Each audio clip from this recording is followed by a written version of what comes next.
പാലാ നഗരസഭാ കൗൺസിൽ യോഗത്തിൽ നാടകീയ സംഭവങ്ങൾ. CPIM കൗൺസിലർ ബിനു പുളിക്കക്കണ്ടം പങ്കെടുത്തതിനെ തുടർന്ന് കേരള കോൺഗ്രസ് എം അംഗങ്ങൾ കൗൺസിൽ യോഗം ബഹിഷ്കരിച്ചു. എയർപോർട്ട് മോഷണ കേസിലെ പ്രതി കൗൺസിൽ യോഗത്തിൽ പങ്കെടുക്കുന്നുവെന്നാരോപിച്ചാണ് ബഹിഷ്കരണം. ടോബി ജോൺസൺ കോട്ടയത്ത് നിന്ന് കൂടുതൽ വിവരങ്ങളുമായി ചേരുന്നു. ടോബി, എന്തൊക്കെയാണ് വിശദാംശങ്ങൾ?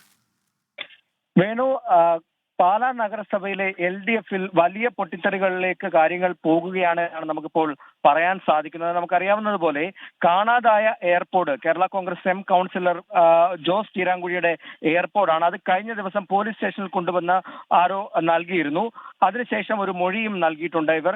അത് ഈ ബിനു പുളിക്കക്കണ്ടം CPM കൗൺസിലർക്കെതിരെ നേരത്തെ തന്നെ ആരോപണ വിധേയനായിട്ടുള്ള ബിനു പുളിക്കക്കണ്ടത്തിനെതിരെയാണ്. അദ്ദേഹത്തിനെതിരെ FIR രജിസ്റ്റർ ചെയ്തിട്ടുണ്ട്. ഈ ഒരു ഘട്ടത്തിൽ അറസ്റ്റ് ചെയ്യണമെന്നൊരു ആവശ്യം കഴിഞ്ഞ ദിവസം തന്നെ ചീരാങ്കുഴി ഉന്നയിച്ചിരുന്നു. ഇതിന് പിന്നാലെയാണ് ഇന്ന് കൗൺസിൽ യോഗം ചേർന്നത്.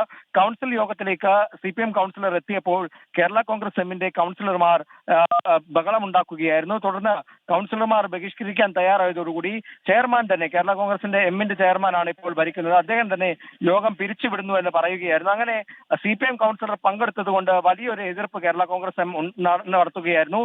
ഈ ഒരു എയർപോർട്ട് മോഷണം പോയതുമായി ബന്ധപ്പെട്ടാണ് ഈ പ്രശ്നങ്ങളെല്ലാം ഉണ്ടായത്. അത് മറ്റൊരു ഘട്ടത്തിലേക്ക് കടന്നിരിക്കുകയാണ്. അങ്ങനെ ആദ്യമായിട്ടാണ്, നമുക്കറിയാവുന്നതുപോലെ വർഷങ്ങൾക്ക് ശേഷമാണ് LDF-ന് അധികാരം കിട്ടുന്നത് പാലാ നഗരസഭയിൽ.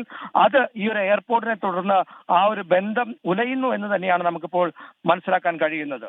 ശരി, ടോബി ജോൺസണാണ് കോട്ടയത്ത് നിന്ന് വിവരങ്ങൾ നൽകിയത്.